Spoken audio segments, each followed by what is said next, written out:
Okay, Ellie, Christina, thank you both for joining me. Ellie, first off, how are you doing? And what's up?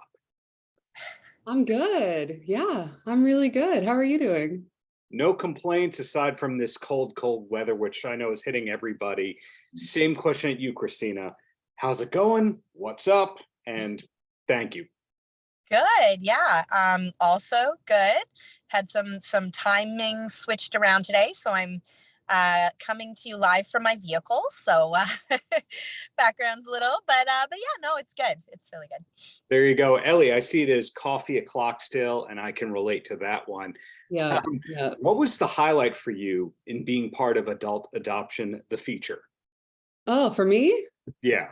I mean, I think actually getting to make it. It's been very, very special sharing it. The feedback is a lot to take in. Like it's very, very positive in a way that is very moving, I think, for all of us. And so that's wonderful. But I think actually making it, it was so hard to get it to the point. Christina, as the producer, can attest to this. It was so hard to get to the point where we were even on set for day one, March 2021. And doing it safely with COVID measures. And so I think once we finally just got to make the movie, that was really the highlight. Christina, producing can mean a lot of different things to a lot of different people. In some cases, the producer just lends their name to get it made. Other cases, they're actually wrangling all the talent and crew on the set and dealing with the distributors. In your case, what is your involvement for Adult Adoption as producer? Yeah, the second one for sure.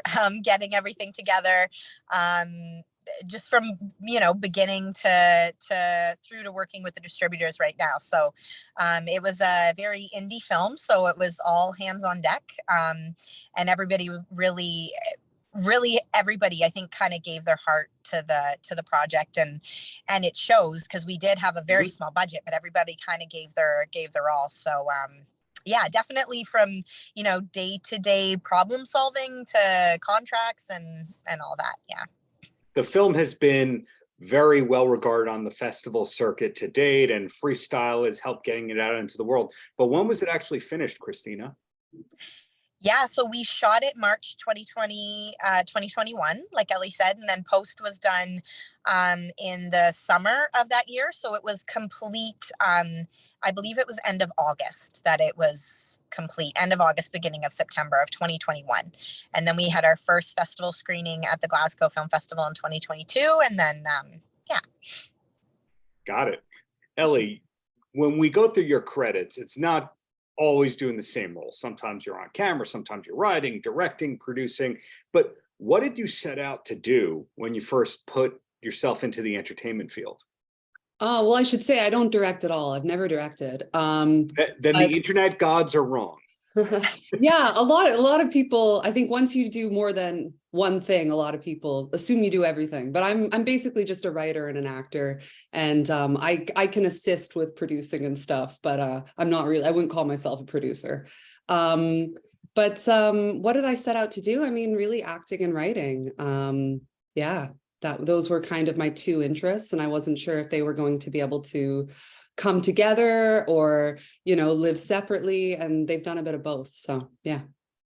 It used to be in the olden days that you were just an actor or just a writer. Nowadays we see so many talented people that do both, and people that have also realized, if I don't write for myself at the beginning, no one's going to write for me. Was that the case for you in some way? I mean, to be honest, not really. Like, it's an added benefit that, I can act in my own work and make my own work.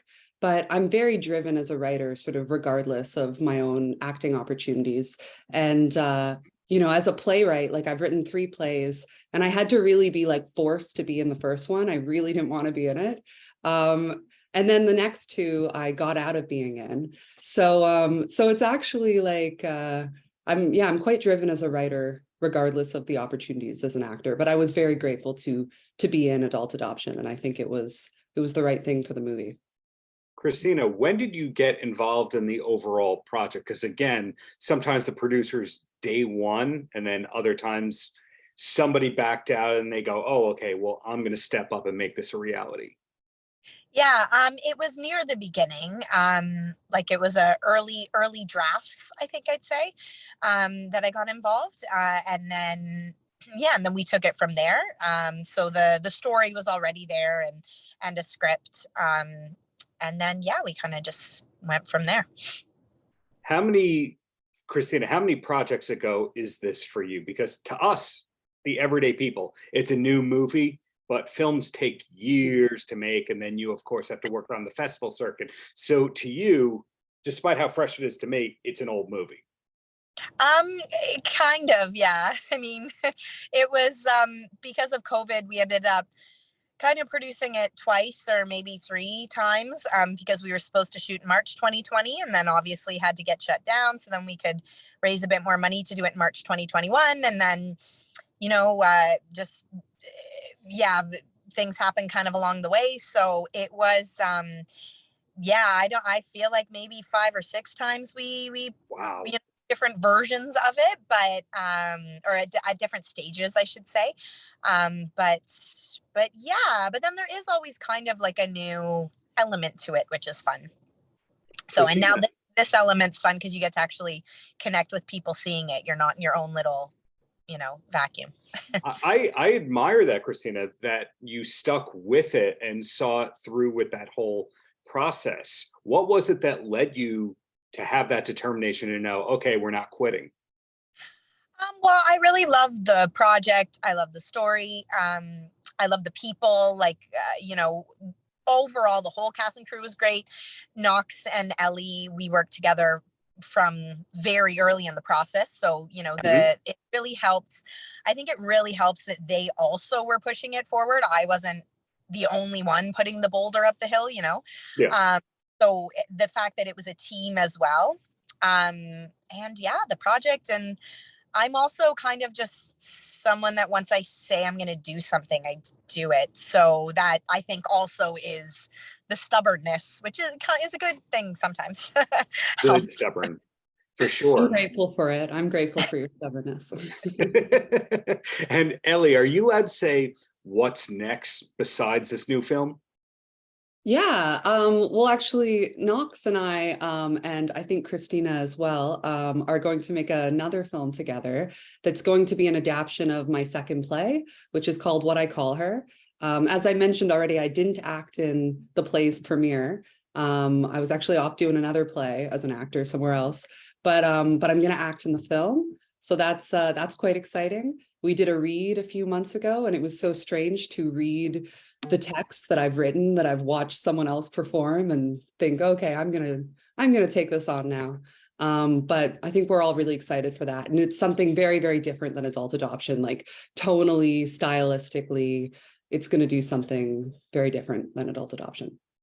That reminds me of how Larry David wrote a play for Broadway that he didn't star in. And then at a certain point, Jason Alexander dropped out. Then Larry David came in to play the part that he wrote. So that's so funny. I think you're in good company on that end. Christina, what I asked Ellie about, are you allowed to say what's next? That project is going on. Is there anything else that you'd like to promote or mention, or do we just have to check the Instagram account to stay up with the latest and greatest? Yeah, I have a few potential things, but they're still in very early stages. Probably this one is the closest, I guess, maybe. But yeah, some things coming up. So definitely, yeah, keep an eye on the Instagram, I guess. Yeah. Okay. And before I let you both go, the same question at both of you. Ellie, do you have a TV recommendation, a show that you'd recommend that we should be watching besides, hey, adult adoption, rent it, buy it, etc.? Yeah, I mean, TV, what can I recommend that isn't already really popular? Like, I loved White Lotus, but it's dumb to recommend that because everyone's seen it. I also really loved To Leslie. It's a film, but the film that just got the surprise Oscar nomination for Andrea, I believe it's Riseborough. I'm not totally sure how to say her name, but both of those I would recommend if you're not already hearing about them or you haven't already seen them. That second one is new to me, so not everyone has seen or heard that. And Christina, same question at you, last word before I let you both go, and thank you again. Yeah, so I guess maybe a not super mainstream, but it's a little bit older, but The Offer, especially if people like shows about movies. As a producer, it follows the producer of The Godfather, basically. And so as a producer, I absolutely loved it. But I think even if you're not in the industry, it's interesting to kind of see that side of it. So, yeah.